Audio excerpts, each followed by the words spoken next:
Good morning, John. People will often say down in the comments that I'm pretty good at talking really fast, and by now, I kinda agree. I've had a lot of practice. But John, there are a few secrets to being able to talk really well, really fast. One of them you can see here in this outtakes video that we did, in which you see the number of times that we screw up. But another of the secrets has to do with cadence, and fricatives, and plosives, and stops. This has led me into a bit of an obsession with tongue twisters. And that is why I know what a sibilant fricative is. A fricative is a noise that you make by putting two parts of your mouth very close together and blowing air through them, basically. Like f, or th, or s, or sh. Fricatives are one of the most complicated things that your mouth will ever do. Even if you are thinking of something dirty, fricatives are more complicated than that. So when I say she sells seashells by the seashore, I'm alternating between two very similar sibilant fricatives. And the difference is so slight that my brain gets confused about which one I should be doing next. Which is why when I say the shells she sells are seashore shells, the shells she sells are seashore the shells she sells are seashore shells, which I've had much less practice at. I screw up so much. Interestingly, the things that your tongue have to do play a part in tongue twisters, but it's probably more of a mind twister than a tongue twister. People reading tongue twisters silently actually take longer to read tongue twisters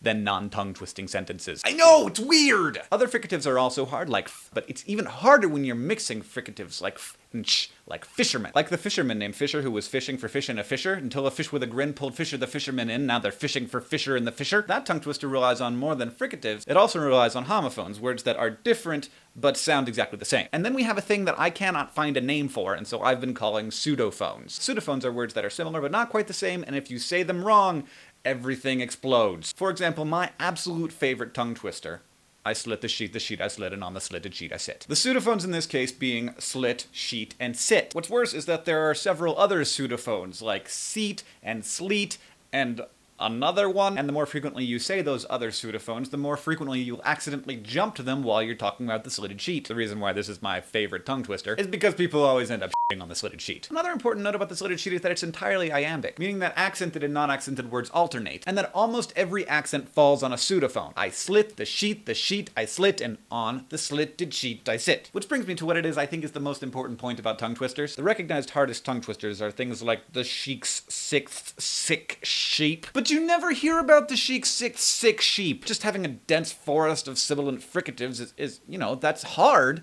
but it's not interesting. So what is interesting about tongue twisters? Why do we do it? Why do we have them? And why are they prevalent in every single language, including American Sign Language? Finger fumblers. They have them in sign language too. You can analyze all day why tongue twisters are hard, but the reason why we do them is because they're fun. The thing that our mouth and our vocal cords and our diaphragm and our lungs all do together to make words is really amazing. And you could easily argue that it is what makes us special as a species. When you start doing tongue twisters, you start to understand and see how complicated and beautiful and interesting it all is. Which is why I reached out to Nerdfighteria on Twitter and I asked people to give me tongue twisters in their native language. Because even if you don't understand what these people are saying, the things that their mouths are doing are amazing. So real quick, I just wanted to share a few of them.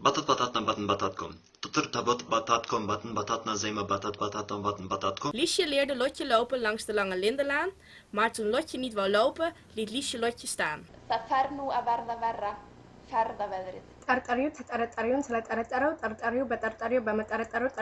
chasseur, sachant chasser, doit savoir chasser sans son chien.